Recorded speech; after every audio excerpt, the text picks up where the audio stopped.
Straight up.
Oh, yeah, little.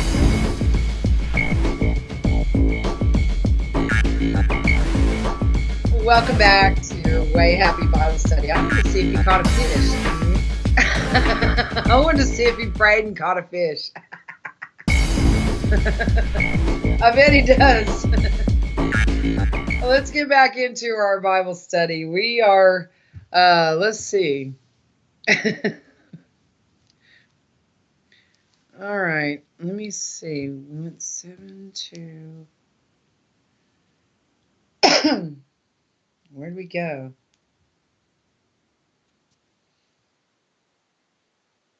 We finished, let's see, through 23:33.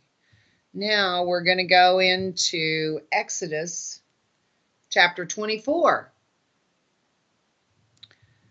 Okay, 24:1. Are you ready? Chapter 24, verse 1. And he said unto Moses, Come up unto the Lord, thou and Aaron, Nadab and Abihu, and 70 of the elders of Israel, and worship ye afar off. In verse 2, And Moses alone shall come near the Lord, but they shall not come nigh. So Moses alone was to come further, but the rest should stay back. Neither shall the people go up with him. And Moses came and told the people all the words of the Lord, and all the judgments. And all the people answered with one voice and said, All the words which the Lord hath said, we will do. In verse 4, And Moses wrote all the words of the Lord, and rose up early in the morning, and builded an altar under the hill, and 12 pillars, according to the 12 tribes of Israel. In verse 5, And he sent young men of the children of Israel, which offered burnt offerings, and sacrificed peace offerings of oxen unto the Lord. In verse 6, And Moses took half of the blood, and put it in basins, and half of the blood he sprinkled on the altar. And he took the book of the covenant, and read in the audience of the people. And they said, All that the Lord hath said will we do, and be obedient. In verse 8, And Moses took the blood, and sprinkled it on the people, and said, Behold the blood of the covenant, which the Lord hath made with you concerning all these words. This is all a picture of the coming Messiah later on. Okay, that they would be saved by his blood. In verse 9, Then went up Moses and Aaron, Nadab and Abihu, and 70 of the elders of Israel. And they saw the God of Israel. Wow. Did you hear that? And they saw the God of Israel. And there was under his feet, as it were, a paved work of a sapphire stone. Looked like a sapphire platform of some kind. And and as it were, the body of heaven in his clearness. Wow. That's a trip, isn't it? It says they saw the God of Israel. There was under his feet, as it were, a paved work of a sapphire stone. A paved work, like a paved road, except it looks like a paved sapphire stone. And as it were, the body of heaven in his clearness. Wow. In verse 11, and upon the nobles of the children of Israel he laid not his hand. Also they saw God and did eat and drink. They saw God. Also they saw God and did eat and drink. Wow. In verse 12, and the Lord said unto Moses, come up to me into the mount and be there. And I will give thee tables of stone and a law and commandments which I have written, that thou mayest teach them. So see, when Moses went up into the mount, he got the 10 commandments. But God was teaching him and giving him the 5 books of the Torah, which are the where it talked about how Moses wrote down everything that God told him. So they are to be taught. And the commandments and the law. In verse 13, and Moses rose up and his minister Joshua. And Moses went up into the mount of God. And he said unto the elders, tarry ye here for us until we come again unto you. So there was a certain point where he said, you can't go any further. I have to go. You stay here. And behold, Aaron and Hur are with you. If any man have any matters to do, let him come unto them. So he put them in charge. And Moses went up into the mount, and a cloud covered the mount. Now God has appeared in the cloud in many situations. And in the New Testament as well, God appears in a cloud. And the glory of the Lord abode upon Mount Sinai, and the cloud covered it 6 days. And the 7th day he called unto Moses out of the midst of the cloud. So Moses is actually audibly hearing the voice of God.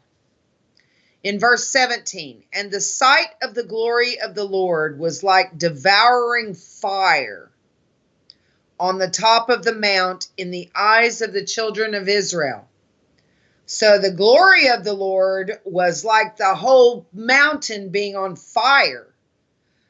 In verse 18, and Moses went into the midst of the cloud and gat him up into the mount.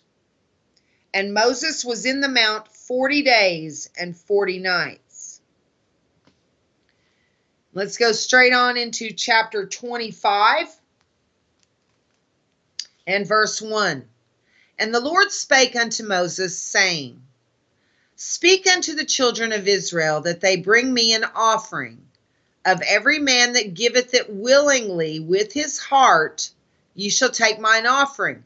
So this is not something that God didn't want an offering from those who didn't want to give it or begrudged it. It must be of every man that giveth it willingly with his heart, with their hearts, that they wanted to give willingly. And this is the offering which ye shall take of them, gold and silver and brass, and blue and purple, and scarlet, and fine linen, that's always white, fine linen is, and goat's hair, and ram's skins dyed red, and badger's skins, and shittim wood. That is the type of very, very strong wood that was used for the Ark of the Covenant as well.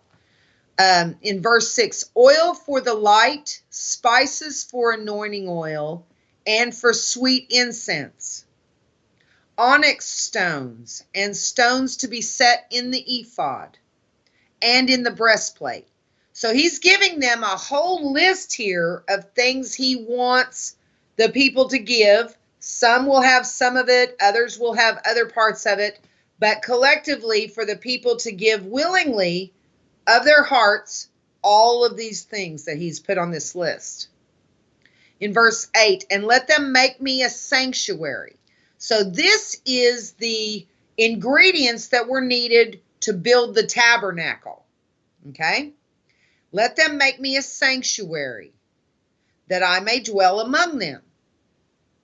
In verse 9, according to all that I show thee, after the pattern of the tabernacle, and the pattern of all the instruments thereof, even so shall ye make it. In verse 10, and they shall make an ark of shittim wood. 2 cubits and a half shall be the length thereof. So you have, it's 2.5 cubits, and a cubit and a half is the breadth, and a cubit and a half the height thereof. So he's giving them the dimensions of the ark. Excuse me. And what to make it of.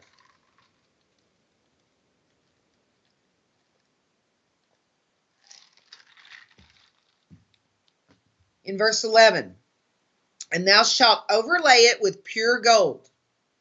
Within and without shalt thou overlay it. Now this is the Ark of the Covenant that they're talking about here in the word. And shalt make upon it a crown of gold round about. So the edges of it had kind of a, a crown kind of thing, where it goes like this. But it's made of gold. It's like a crown that goes around all of the edges. In verse 12, and thou shalt cast 4 rings of gold for it, and put them in the 4 corners thereof.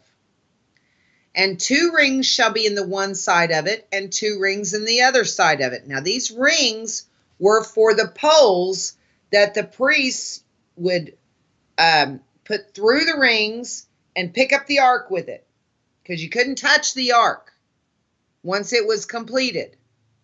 The priests had to pick it up with poles. In verse 13, and thou shalt make staves of shittim wood and overlay them with gold.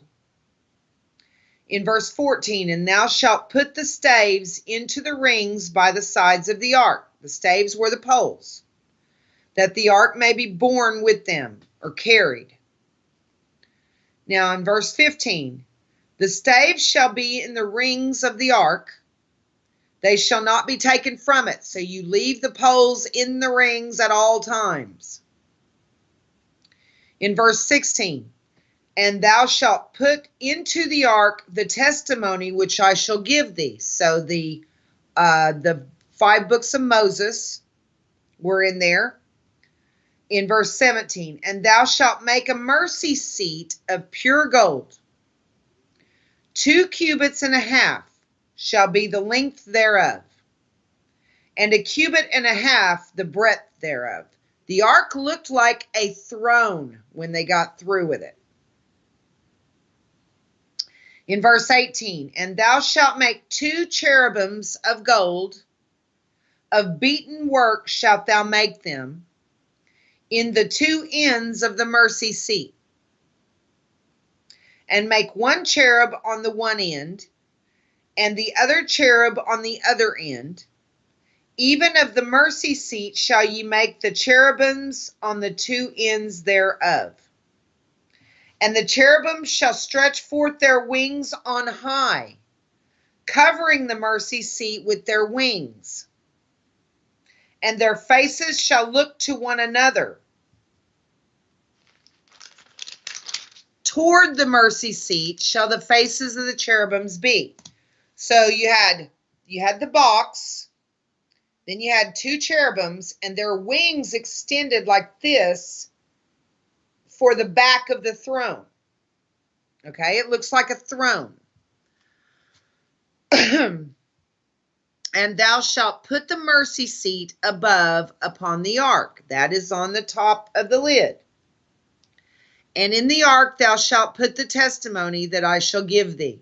So the lid comes off, and it's a box that you can put things inside.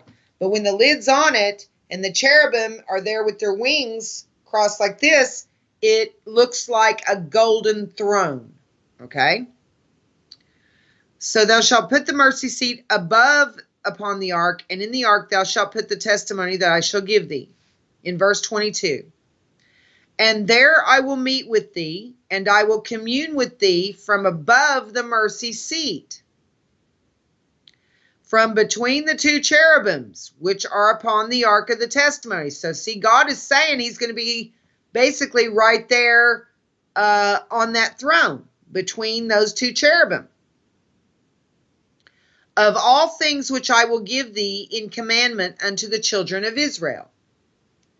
In verse 23, thou shalt also make a table of shittim wood. 2 cubits shall be the length thereof, and a cubit the breadth thereof, and a cubit and a half the height thereof.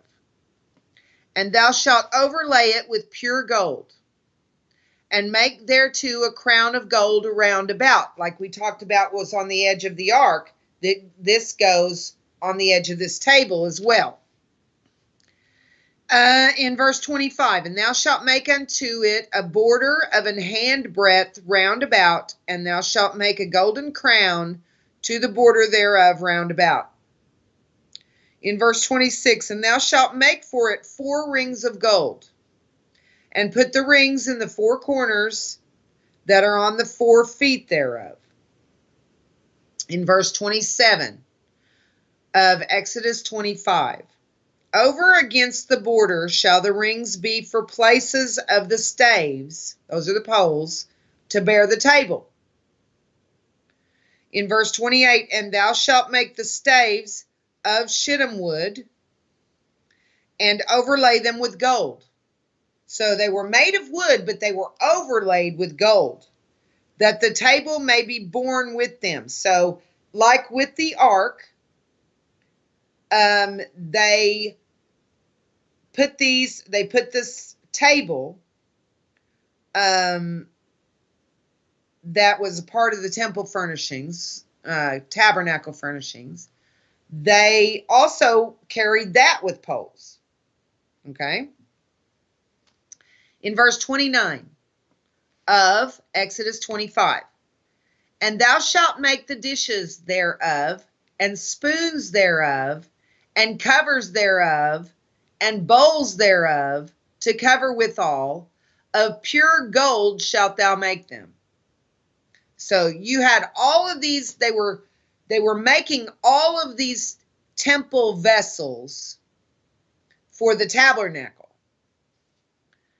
And they were all of gold, either overlaid or made of pure gold. In verse 30, and thou shalt set upon the table showbread before me always. So this is a table that would have showbread on it and eating utensils. In verse 31, and thou shalt make a candlestick of pure gold. Of beaten work shall the candlestick be made. So it's supposed to be, it'll be very intricate in its artistic work. His shaft and his branches, his bowls, his knops, and his flowers shall be of the same. So this was very intricate artwork that was carved into these temple vessels. In verse 32, and 6 branches shall come out the sides of it. 3 branches of the candlestick out of the one side, and 3 branches of the candlestick out of the other side. This is the menorah. In verse 33, 3 bowls made like unto almonds. So they have they're kind of not really an oval, but a long oval type shape, like an almond is shaped. 3 bowls made like unto almonds, with a knop and a flower in one branch, and 3 bowls made like almonds in the other branch, with a knop and a flower, so in the 6 branches that come out of the candlestick. And in the candlestick shall be 4 bowls made like unto almonds, with their knops and their flowers. In verse 35, and there shall be a knop under 2 branches of the same, and a knop under 2 branches of the same, and a knop under 2 branches of the same, according to the 6 branches that proceed out of the candlestick. In verse 36, their knops and their branches shall be of the same. All it shall be one beaten work of pure gold. And thou shalt make the 7 lamps thereof, and they shall light the lamps thereof, that they may give light over against it. And the tongs thereof and the snuff dishes thereof shall be of pure gold. Of a talent of pure gold shall he make it, with all these vessels. So a talent is like 100 pounds of gold. And in verse 40, and look that thou make them after their pattern, which was showed thee in the mount. So God is saying, be sure and follow the directions exactly as they have been given to you. Let's see how we're doing here on time. Okay, we're at the bottom of the hour. We're going to take a real quick break, and when we come back, we're going to get into chapter 26, verse 1 of the book of Exodus, right after this.